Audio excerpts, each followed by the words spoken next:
Relax कर लेंगे। बंद आँखों से मन ही मन इस मंत्र के जाप को सुनते रहेंगे। जो अभी आपने गुंजायमान किया है वो मंत्र आपको सुनाई देता रहेगा और उसको केवल सुनने का प्रयास करें, नहीं बोलना। बोलना नहीं है।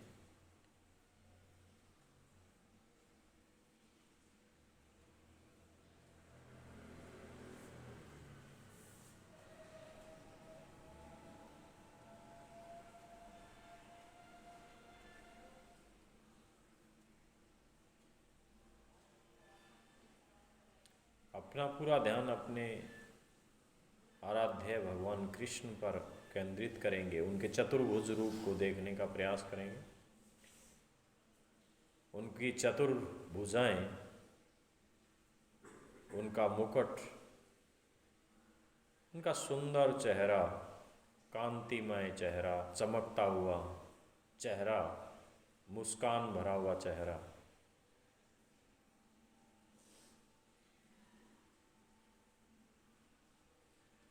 शंख चक्र गदा पद्म, सुदर्शन,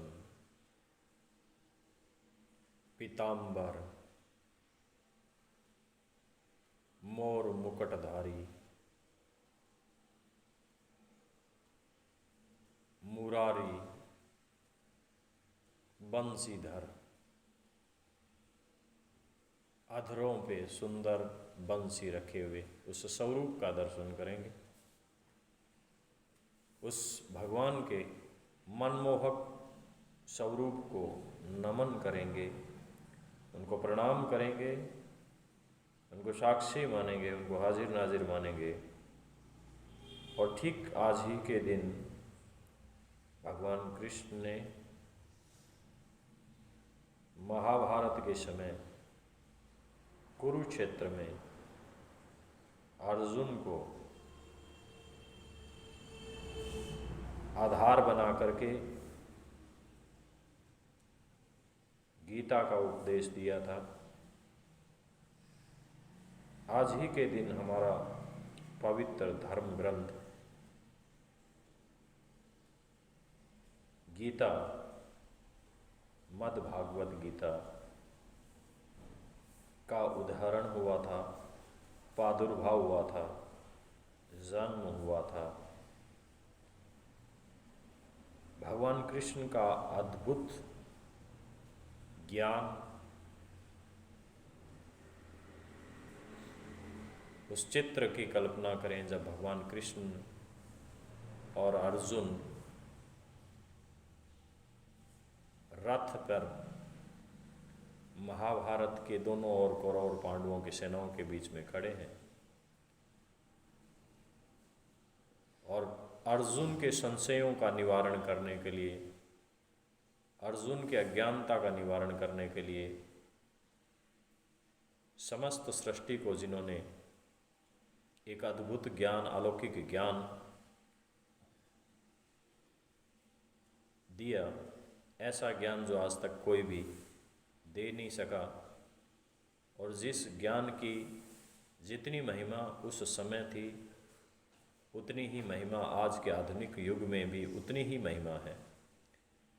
आज भी उनकी भक्ति का आश्रय लेकर के, उनके ज्ञान का आश्रय लेकर के, उनकी बताई हुई अद्भुत बातों का आश्रय लेकर के सामान्य से ऋषिगण तक, सामान्य बच्चे से लेकर के सिद्ध पुरुषों तक आश्रय पा करके, सीढ़ी बना करके उस परमात्मा का दर्शन पाते हैं, उस परमात्मा के दर्शनों का लाभ लेते हैं, उस परमात्मा की निकटता प्राप्त करते हैं, उस परमात्मा के प्रिय बनते हैं और इस भाव सागर से, इस संसार सागर से मुक्त होकर के, इस जन्म मरण के चक्र से मुक्त होकर के, जिस भगवत गीता के बारे में इतना तक कहा गया है कि मरते हुए व्यक्ति को भी यदि भगवत गीता सुना दी जाती है तो वो मुक्ति पा लेता है, जन्म मरण के बंधन से मुक्त होकर के भगवान के चरणों में स्थान बना लेता है, भगवान उसे अपना लेते हैं। ऐसी भगवत गीता का आज ही के दिन प्रादुर्भाव हुआ।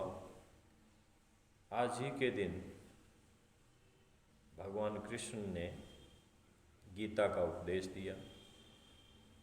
उन चतुर्भुज रूप को, उन लीलाधारी को, उन बंशीधर को, उन मुरारीलाल को, उस माधव को, उस कृष्ण को, उस कन्हैया को हम बार बार प्रणाम करते हैं, नमन करते हैं। परमात्मा हम सब पर अपनी निगहबानी बनाए, हमें भी अपनाए, हमें भी शरणागति दे, हमें भी अपनी शरण में हमेशा बनाए रखें, हम पर भी कृपा दृष्टि रखें। हम जैसे भी हैं, हम अज्ञानी हैं, अविद्याग्रस्त हैं, मोहग्रस्त हैं, लोभग्रस्त हैं, वासनाग्रस्त हैं, ईर्ष्याग्रस्त हैं, द्वेषग्रस्त हैं। इतने सारे अवगुण होते हुए भी आप हमें आश्रय प्रदान करें, हमारी अज्ञानता को मिटाएं, हमारे भ्रम को मिटाएं, हमारे अहंकार को मिटाएं, क्योंकि हम अबोध हैं, अज्ञान हैं, अविद्या से ग्रस्त हैं। हम मोहवश, लोभवश, कामनावश इस संसार की आपकी ही फैलाई हुई इस माया में, मोहजाल में हम फंसे हुए हैं। आपकी अहेतु की कृपा हो, आपका आशीर्वाद हो, आपकी निगहबानी हो, तो हम जैसे दारुणों पर आप अपनी कृपा दृष्टि डालें और आप हमें अपना लें, आप हमें आशीर्वाद दें, आप हमें सानिध्य दें, हमें ज्ञान दें। जिस प्रकार से अर्जुन को आपने भवसागर से पार कर दिया, जिस प्रकार से अर्जुन को आपने संपूर्ण ज्ञान दे करके, अपना सर्वस्व रूप दिखा करके, अपनी सर्वस्व शक्तियों से आह्लादित कर दिया, अपनी समस्त सिद्धियों से, अपने समस्त यौगिक चमत्कारों से आपने उसे ओतप्रोत कर दिया। ऐसी ही कृपा दृष्टि मुझ जैसे मलिनों पर, मुझ जैसे अविद्याग्रस्त लोगों पर, मुझ जैसे अंधकार में, अंधकार कूप में पड़े हुए लोगों पर भी दृष्टि डाल करके हमारा भी बेड़ा पार करें। ऐसी परमात्मा से आराधना, कामना, विलाप भी